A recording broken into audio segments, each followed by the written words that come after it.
A pleasant good evening to one and all. Respected principal sir, teachers and my dear brothers and sisters. Happy Women's Day to all. Today we are here to celebrate the strength and courage, the greatness of women.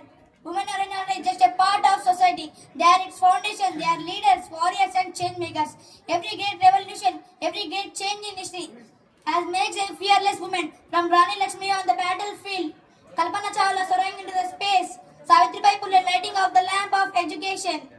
Countless mothers have sacrificed their dreams for their children. Women always been driving force of progress. నేను ఒక చిన్న కథ చెప్పాలనుకుంటున్నాను. ఒక ఊరిలో సీత అనే అమ్మాయి ఉండేది. ఆమెకు చదువుకోవాలనే కలలు కనేది. కానీ వాళ్ళ ఊరిలో వాళ్ళు అమ్మాయిలు చదువుకోవద్దనే నియమం పెట్టారు. వాళ్ళ అమ్మ భిన్నంగా ఆలోచించి అక్కడి నుంచి బాధపడుతూ వెళ్ళింది. కొన్ని రోజుల తర్వాత ఆమె కష్టపడి టీచర్ అయ్యింది. అప్పుడు వాళ్ళ ఊరిలో పిల్లలకు విద్యాబుద్ధులు నేర్పేది.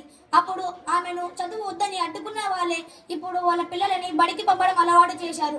కాబట్టి మనం ఈ కథ ద్వారా ఏం నేర్చుకోవాలంటే, మనం బలంగా ఉంటే కుటుంబం బలంగా ఉంటుంది, కుటుంబం బలంగా ఉంటే సమాజం బలంగా ఉంటుంది.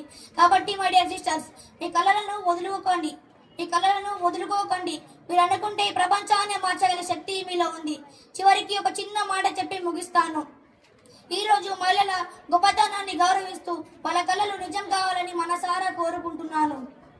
ఈరోజు మీ శక్తిని తక్కువ కాకుండా ధైర్యంగా ముందుకు సాగండి. మీ గొంతును ప్రపంచానికి వినిపించేలా చేయండి. మీ విజయం ప్రపంచం సాక్ష్యం కావాలి. నాకు ఈ అవకాశం ఇచ్చిన పెద్దలందరికీ కూడా నా హృదయపూర్వక ధన్యవాదాలు. Thank you a lot for giving such a wonderful opportunity. Such a great story and great speech you have delivered, Master Rishikesh. Thank you, and I hope all your sisters